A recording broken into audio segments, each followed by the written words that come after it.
Bonjour! Aujourd'hui j'ai choisi de vous parler d'un ouvrage pour les parents, un ouvrage sur l'éducation.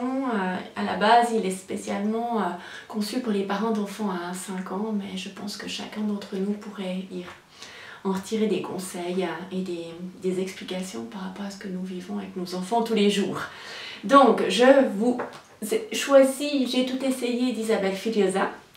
Isabelle Filiosa, ce qu'elle a fait de différent dans cet ouvrage par rapport aux autres qu'elle a écrits, c'est qu'elle a eu la bonne idée de demander à Anouk Dubois, illustratrice, d'illustrer chacun des problèmes, chacune des situations qu'elle énonce, qu'elle énumère dans son livre, ce qui le rend plus vivant, ce qui parle aussi, je pense, plus à certains d'entre nous, de pouvoir vraiment voir au travers de petites scénettes, souvent avec une pointe d'humour, des situations de tous les jours nous aident des fois à mieux intégrer ce qui est en train de se passer et ce que l'auteur essaye de nous dire dans son livre. Donc elle a, en plus de ça, ce livre il n'est pas très gros. C'est, voilà, vous voyez, ces petits dessins, donc c'est vite lu. Elle a plusieurs chapitres, elle reprend chaque tranche d'âge avec les problématiques qu'on peut y retrouver. Elle nous donne des conseils, des tuyaux, comment faire. Elle met aussi toutes des connexions avec les découvertes scientifiques, qu'est-ce qui se passe dans le cerveau de l'enfant, qu'est-ce qui se passe en moi, dans certaines situations. Et je choisis de vous lire un petit passage, qui est mon passage coup de cœur, on dira. Je le dédie à toutes les mamans.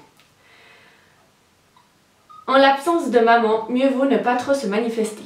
Quand maman égale la sécurité pour l'enfant revient, on peut décharger les tensions accumulées.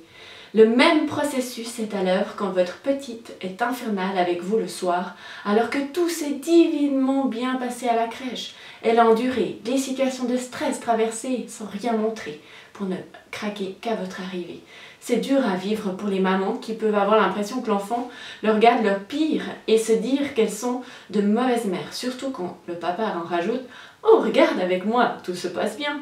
Pleurs et colères sont parfois souvent de simples décharges de tensions confiées à la source d'un amour inconditionnel.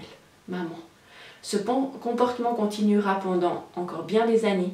Pensez-y quand votre adolescent ou votre adolescente hurlera sa fureur contre vous. N'oubliez pas que vous êtes le réceptacle privilégié de ses souffrances. Non parce que vous n'avez pas d'autorité, c'est ce que racontent parfois les papas ou votre propre mère, mais parce qu'elle est en sécurité avec vous. Ouais, c'est mon passage coup de cœur parce que combien de fois nous mamans, on a l'impression qu'il n'y a qu'avec nous que ça va pas, il n'y a qu'avec nous que nos enfants crient, pleurent, sont incorrects, sont parfois aussi malpolis. Et là ce qu'elle nous dit, Isabelle, la clé qu'elle nous donne, c'est pas pour rien qu'ils sont comme ça avec nous, c'est parce qu'ils peuvent l'être, ils se sentent en sécurité.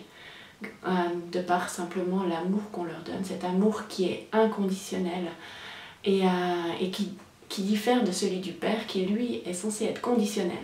Alors bien sûr, on est dans des généralités, je n'oublie pas les couples où l'équilibre est fait différemment, c'est plutôt maman qui a l'amour conditionnel et papa l'amour inconditionnel. Mais dans la plupart des cas de figure, maman est là pour aimer inconditionnellement et papa est là pour mettre hors du nid les bébés oisillants. Voilà, donc je vous rappelle que vous pouvez retrouver toutes les actualités concernant le coaching pour vous, votre famille et votre couple sur www.r-source.ch et aussi me retrouver sur ma page Facebook. Je vous souhaite une bonne fin de journée à chacun. Au revoir!